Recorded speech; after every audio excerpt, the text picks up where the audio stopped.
বেগম খালেদা জিয়ার মৃত্যু হয়েছে। স্বাভাবিক মৃত্যু, বার্ধক্যজনিত মৃত্যু এবং সম্মানজনক মৃত্যু।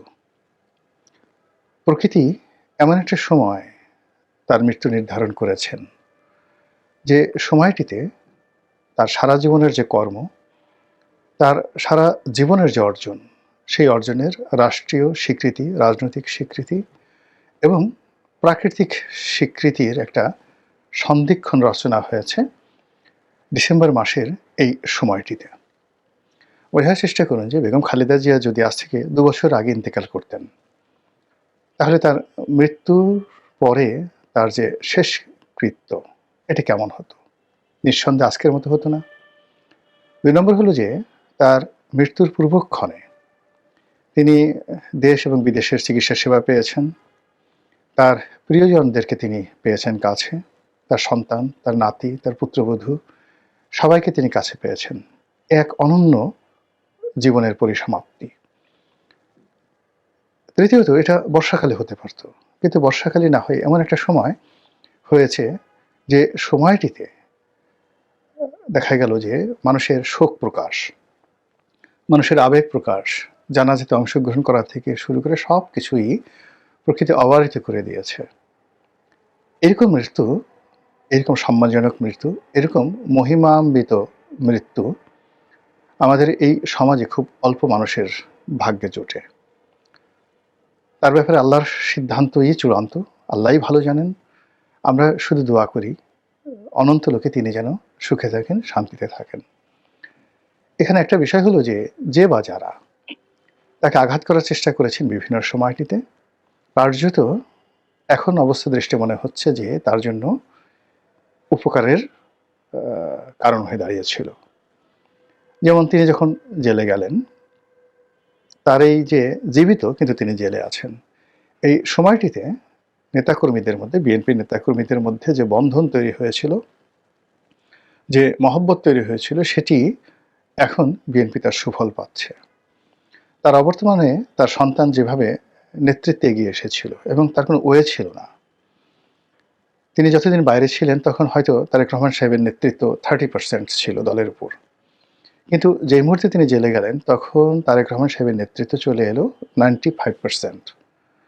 তো এই যে 95% যে তার নেতৃত্বের যোগ্যতা, তারা যারা তাকে জেলে নিয়েছেন বেগম জিয়াকে, তারা এই তারেক রহমান সাহেবকে নেতা হিসেবে গড়ে উঠতে সহযোগিতা করেছেন। তার ফলে এই সময়টিতে, পরিবর্তিত পরিস্থিতিতে তারেক রহমান সাহেব বাংলাদেশে আসার সাহস দেখিয়েছেন, শক্তি দেখিয়েছেন, যোগ্যতা দেখিয়েছেন এবং তার মায়ের শেষকৃত্যে তিনি উপস্থিত থাকার সৌভাগ্য অর্জন করেছেন।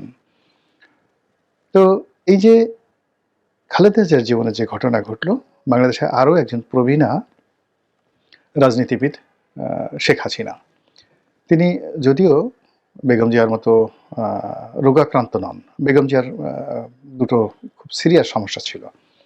একটা ছিল আর্থ্রাইটিসের সমস্যা, বাতের সমস্যা, এবং এইগুলোর কোনো চিকিৎসা হয় না। একবার যদি আপনি এই রোগ দ্বারা আক্রান্ত হন, ডায়াবেটিস, বাত, এগুলো আপনাকে সারা জীবন বহন করতে হয়। তার দ্বিতীয় আরেকটা সমস্যা ছিল লিভার সিরোসিস। এটাকে এক ধরনের লিভার ক্যান্সার বলা হয়। এটা একমাত্র হলো যে নির্দিষ্ট বয়স পর্যন্ত, সম্ভবত 50 বা 60 বছর পর্যন্ত একটা শরীর আপনাকে ধারণ করতে পারেন আপনি, যখন আপনার এই শরীর থেকে লিভারটা খুলে নিয়ে নতুন একটা লিভার লাগানো যায়। কিন্তু বেগম জিয়ার যে বয়স, সেই বয়সে আসলে এটা অপারেশন করা সম্ভব ছিল না। ফলে এই দুটো রোগ নিয়ে তিনি বেঁচে ছিলেন। তো সেই অর্থে শেখ হাসিনার কার্যত এরকম কোনো দৃশ্যমান রোগ আছে আমরা জানি না। তিনি এখনও শক্তিশালী, সামর্থ্যবান বা সামর্থ্যবতী, এবং যথেষ্ট তার যে ব্রেইন, কথাবার্তা বলা, প্রত্যুৎপন্নমতিত্ব, নেতৃত্ব দেওয়ার ক্ষমতা এবং রেসপন্ড করার ক্ষমতা, এটি এখনও বহাল আছে। কিন্তু তারপরে তারও কিন্তু বয়স হয়েছে, তিনি বেগম জিয়ার খুব কাছাকাছি। তো এখানে আমি যেটি আতঙ্ক অনুভব করছি, সেটা হলো আমরা ছোটকালে একটা গল্প পড়েছি, কালা পাহাড় ধলা পাহাড়। তো সেই গল্পের আলোকে যদি আপনি বেগম জিয়া এবং শেখ হাসিনার রাজনীতি মূল্যায়ন করেন, তাহলে দেখবেন যে দুজন কিন্তু একজন অপরজনের পরিপূরক। তাদের জীবনের প্রাপ্তি এবং তাদের জীবনের অপ্রাপ্তি, তাদের জীবনের দুঃখ, কষ্ট, বেদনা এবং যা কিছু এটা একে অপরের পরিপূরক। তাদের জন্ম প্রায় সমসাময়িক কালের, কর্মও তাদের সমসাময়িক কালের। তারা উভয়ই একজন পিতার পরিচয়, একজন স্বামীর পরিচয়। তারা পরিচিত, কিন্তু তাদের যাদের পরিচয়ে তারা পরিচিত ছিলেন, যেমন বঙ্গবন্ধু বা জিয়াউর রহমান সাহেব, তাদের যে জীবদ্দশায় ওনারা কখনো রাজনীতির কথা কল্পনাও করেননি। আবার তাদের অবর্তমানে প্রকৃতি এমন একটা অবস্থা করে দিয়েছে যে তারা প্রায় সমসাময়িক কালে রাজনীতিতে পদার্পণ করেছেন এবং একই পরিবেশে, একই মাঠে, একই রণাঙ্গনে ভিন্ন ভিন্ন অ্যাঙ্গেল থেকে দুজন যুদ্ধ করেছেন। দুজনের মধ্যে মনস্তাত্ত্বিক দূরত্ব ছিল, ঈর্ষা ছিল, ক্ষোভ ছিল, ক্রোধ ছিল। আবার তারা নিজেরাও হয়তো জানতেন না যে তাদের সঙ্গে, পরস্পরের সঙ্গে কি প্রাকৃতিক বন্ধন আল্লাহ তৈরি করে দিয়েছে। এরকম ঘটনা যখন ঘটে, আপনি যখন দেখবেন যে পৃথিবীর কিছু কিছু মানুষ একসঙ্গে আসে। যেমন বঙ্গবন্ধু যে সময়টাতে ছিলেন, ওই সময়টিতে বঙ্গবন্ধুর সমপর্যায়ের অনেক বিশ্ব নেতা, সেটা মার্শাল টিটো বলেন, ফিদেল ক্যাস্ট্রো বলেন, ইয়াসির আরাফাত বলেন, ইন্দিরা গান্ধী বলেন, তারপরে মিশরের আনোয়ার সাদাত বলেন, এরকম অনেকে ছিলেন যাদের সঙ্গে বঙ্গবন্ধুর বন্ধুত্ব ছিল। আবার যে সময়টিতে জিয়াউর রহমান সাহেব ক্ষমতায় এলেন, ঠিক সেই সময়টিতে পাকিস্তানে জিয়াউল হক, তারপরে অন্যান্য দেশে তার মতো যারা মিলিটারি জিনিয়াস ছিলেন, ইন্দোনেশিয়াতে সুহার্তো ছিলেন, তো সবাই জিয়াউর রহমানের সমপর্যায়ের যারা লোকজন ছিলেন সেই সময়টাতে ছিলেন। আবার শেখ হাসিনা, খালেদা যে সময়টিতে এসছেন, ওই সময়টিতে আপনি দেখেন যে শ্রীমাভু বন্দ্যোপাধ্যায়ের কন্যা বেনজির ভুট্টো, বেগম খালেদা জিয়া, শেখ হাসিনা, মানে ওনারা সবাই ঠিক একই সময়ে রাজনীতিতে, ফিলিপাইনে কোরাজান একুইনো একই সময় তারা রাজনীতিতে তাদের অভিষেক হয়েছে। ব্রিটেনেও মানে অনেক যারা মহিলা নেতৃত্ব হয়েছে, জার্মানিতে মহিলা নেতৃত্ব, এই সবাই সমসাময়িক কালের। তো যখন হয়, মানে একজন যখন আজরাইলের কবলে পড়েন, একজনের যখন মৃত্যু হয়, একজনের যখন সফল হন, একজন যখন সার্থকতা পান, ঠিক কাউন্টার আর একজনের ঠিক সেম ঘটনা ঘটে। যে দুর্ভোগ এবং দুর্দশা খালেদা জিয়ার জীবনে ছিল, সেই দুর্ভোগ এবং দুর্দশা এখন শেখ হাসিনাকে তাড়া করছে। এবং সেই দুর্ভোগ দুর্দশা যখন কেটে গেছে খালেদা জিয়ার, ঠিক সেই সময় শরীর তার সাথে বিট্রে করে বসেছে এবং তিনি প্রকৃতির ডাকে সাড়া দিয়েছেন, যেটি শেখ হাসিনার জন্য অনিবার্য। তো যেটা বলছিলাম যে বেগম খালেদা জিয়ার অবর্তমানে যেভাবে বিএনপির নেতৃত্ব প্রতিষ্ঠিত হয়েছে দেশে এবং দেশের বাইরে, শেখ হাসিনার অবর্তমানে সেই নেতৃত্বটি কি আওয়ামী লীগের মধ্যে প্রতিষ্ঠিত হচ্ছে? এর কারণটা হলো যে আমাদের এই দেশের, আমি যতটুকু রাজনীতি মানে বোঝার চেষ্টা করেছি, 1970 সাল থেকেই আওয়ামী লীগের বিরুদ্ধে অনেকগুলো রাজনৈতিক দল দাঁড়ানোর চেষ্টা করেছে। এর মধ্যে আওয়ামী লীগের যারা সবচেয়ে জুয়েল, ছাত্রলীগের সবচেয়ে জুয়েল, তারা জাসদ করার চেষ্টা করেছে, বাসদ করার চেষ্টা করেছে, তারপর তারা গণফোরাম করার চেষ্টা করেছে, কৃষক শ্রমিক পার্টি করার চেষ্টা করেছে কাদের সিদ্দিকের নেতৃত্বে, তারপর বাকশাল আব্দুর রাজ্জাক সাহেবের নেতৃত্বে বাকশাল করার চেষ্টা করেছে, আরও অনেক একাগারের সময় সেই সংস্কারবাদী আওয়ামী লীগ করার চেষ্টা করেছে, কিন্তু আওয়ামী লীগের বাইরে কোনো দল করা যায়নি।